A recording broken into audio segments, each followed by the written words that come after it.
Hi guys and welcome back to my YouTube channel. I'm so sorry this video is so late, but I had Essex League on Saturday, which I won second overall.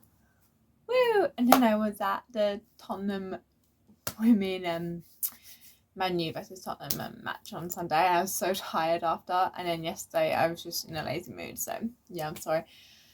But I'm back, and I promise my other YouTube channel will be uploaded tomorrow. I just don't have enough time to do both of them and then edit them, so yeah.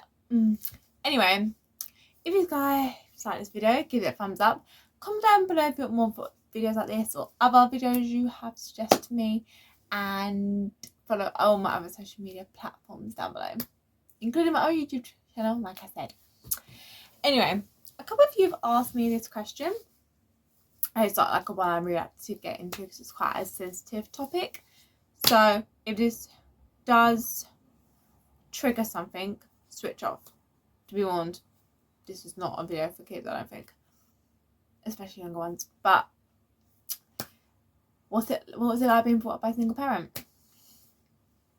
I'm not going to say it was easy. Was quite hard, I think. Might have been harder on my sister than me, probably. So my mum and my dad were together for about, I don't know how many years, to be honest, but my sister was 6 when my dad left, and I was around 2 months old. My dad had been having an affair with a woman called Jennifer. I was nearly called Jennifer as well, which was really bad and awkward, so I had to change my name on the birth certificate as well.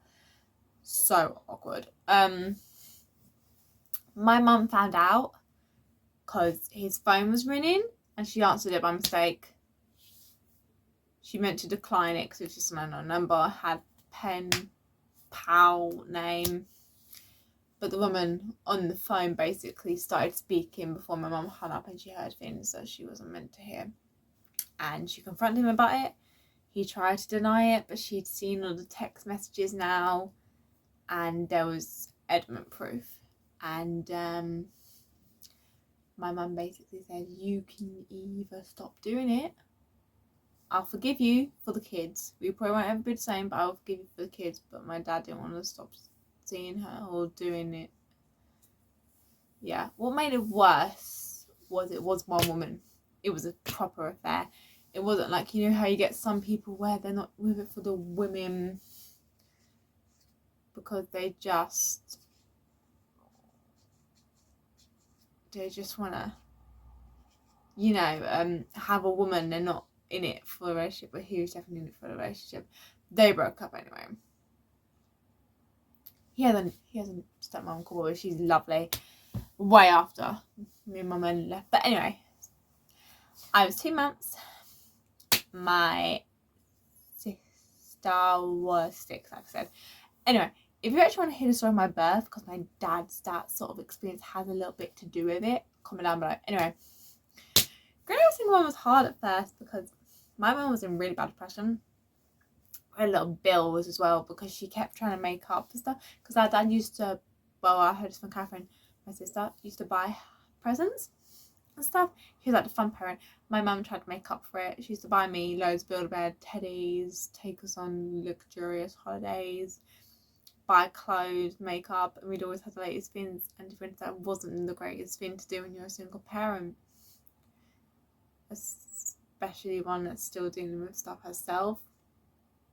Luckily, she didn't have to do a mortgage or the house because our dad did help out with that, which was quite good of him, even though he left still.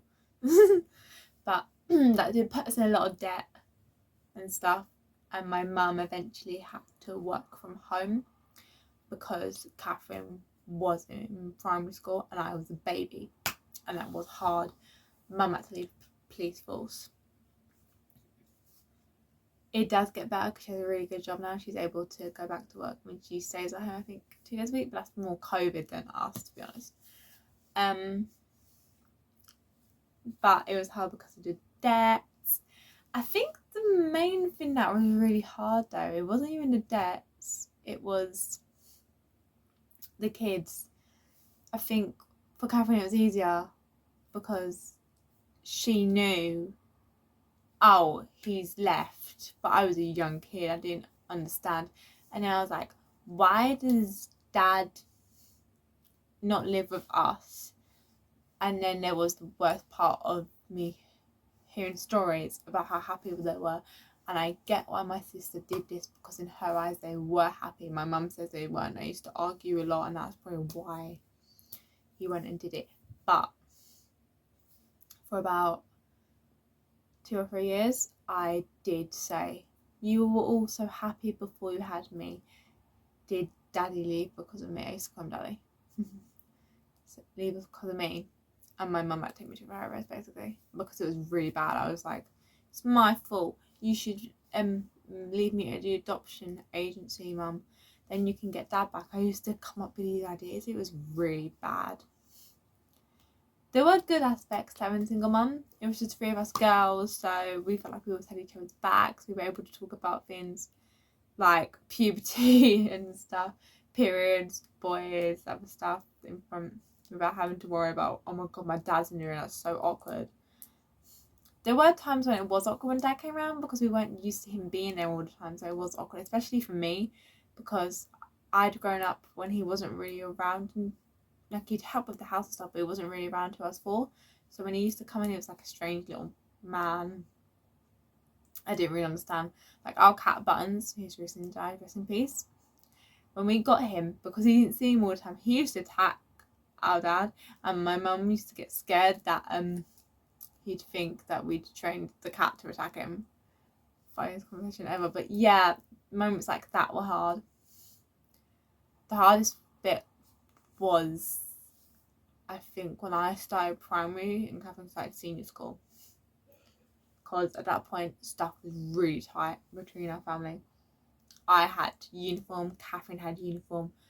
We also had to pay for my therapy, because that was when I started to get therapy for stuff. And on top of it, that was when I discovered I had dyslexia, so I had to go to a psychiatrist. I think it was like I can't remember the exact name. I think that's it. Don't know. But anyway, and that cost money as well. And mum was really struggling, so she had to go back to work. She didn't work for police. She works for like a magazine company now, but she had to take extra shifts out of so many different jobs. And that was when we started to not see her. Catherine used to have to ask Abs, her eldest in school, if she could come home early and then like take care of me. To be honest, my sister, and for a reason why we're so close, was like my mum for a good few years of my life. So I think that was really the hard bits. It was mainly the bills, the money, the stuff, the missing out, feeling like I'd missed out on something that Catherine had, because she'd had parents who were together, and then of course not seeing her and having my sister practically have to raise me about things and stuff.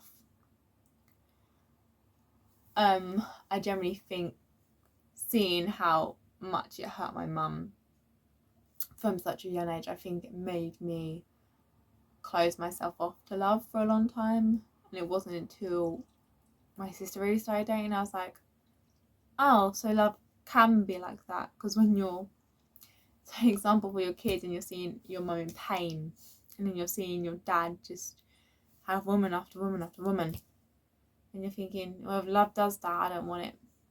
So I think that was quite hard. But to be honest, at the end of the day, I got the best version of my dad. I got an incredible mum who looked after me. I got an incredible sister / mum who looked after me. And I got a pretty good childhood. So yeah, it was bad. It was bad. Obviously not having dad there, and I would rather he had been here, because it's nice to have your parents together, but they weren't happy. And at the end of the day, I think it was a better outcome. So yeah. Anyway, hopefully you guys enjoyed this video. I promise next time it will be a lighter subject, but a lot of you asked me about this video, so I will give you people what they want. So anyway, like I said, comment down below for more videos like this, especially if you want to hear about my traumatic birth experience. And I'll see you guys next time. Bye!